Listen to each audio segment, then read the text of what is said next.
Και ας μην ξεχνάμε ότι θέλουμε 500 έως 1000 έτη για να παραχθεί 1 εκατοστό εδάφου σαν καταστροφή που καταστρέφεται με τις μεθόδους καλλιέργειας.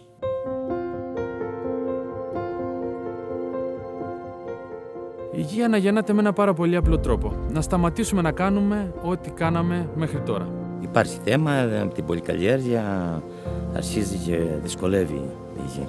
Εάν δεν αλλάξει κάτι θα υπάρχει πρόβλημα.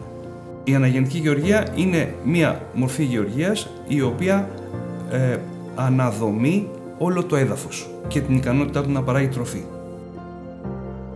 Βασίζεται σε ένα θεσμικό πλαίσιο με κυρίαρχες αρχές. Η σημαντικότερη αυτών είναι η ελαχιστοποίηση διατάραξης της επιφάνειας του εδάφους.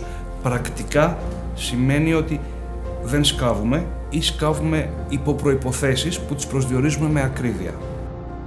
Το πρόγραμμα Αναγεννητική Γεωργία για το οροπέδιο Λασιθίου έχει στηθεί με τον εξής τρόπο. Με τη βοήθεια των εξειδικευμένων συνεργατών μας, των ανθρώπων της Local Food Experts των Γεωπόνων, επιδιώκουμε στο πεδίο να εκπαιδεύσουμε τους ίδιους τους παραγωγούς που συμμετέχουν σε αυτό το πρόγραμμα με πρακτικές λύσεις για το πώς θα βελτιώσουν τις καλλιέργειές τους.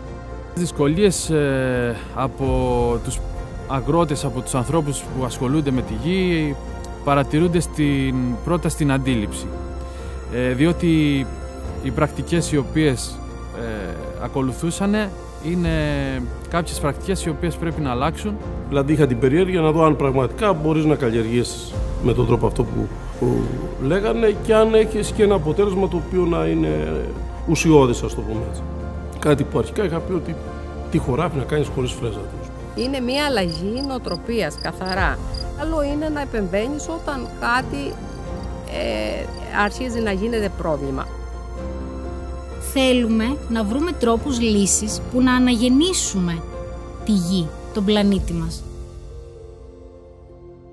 Εγώ το κάνω και φαντάζομαι ότι έτσι καλλιεργούσαν πριν 100 χρόνια, ας πούμε, στο Λασίδι, πιο αγνά, με λίγο περισσότερο κόπο, αλλά με καλύτερα προϊόντα. Ό,τι παραχθεί και ουσιαστικά εντάσσοντας τις αρχές της αναγεννητικής γεωργίας μέσα στις καλλιέργειές τους, θα μπορέσει μετά ως προϊόν που θα έχει παραχθεί να απορροφηθεί από τα ξενοδοχεία του ομίλου μας και άρα ο τελικός αποδέκτης, ο επισκέπτης μας, θα γευθεί υγιεινά και υψηλής ποιότητας προϊόντα. Δύο είναι οι σημαντικές πλευρές του. Το ένα είναι ότι το Λασίθι αποτελεί από μόνο του ένα σημαντικό οροπέδιο με φέρουσα ικανότητα παραγωγής και το δεύτερο είναι η αντιληπτική των ανθρώπων του ομίλου μεταξά ότι αυτό μπορεί να αποτελέσει έναν σημαντικό βατήρα για σημαντικές αλλαγές. Χρειάζεται κάποιος να βάλει τον πέτη του μπροστά και να πει το αντιλαμβάνομαι και συμφωνώ να το προχωρήσουμε. Και αυτό έχει γίνει με τον ομίλο μεταξά.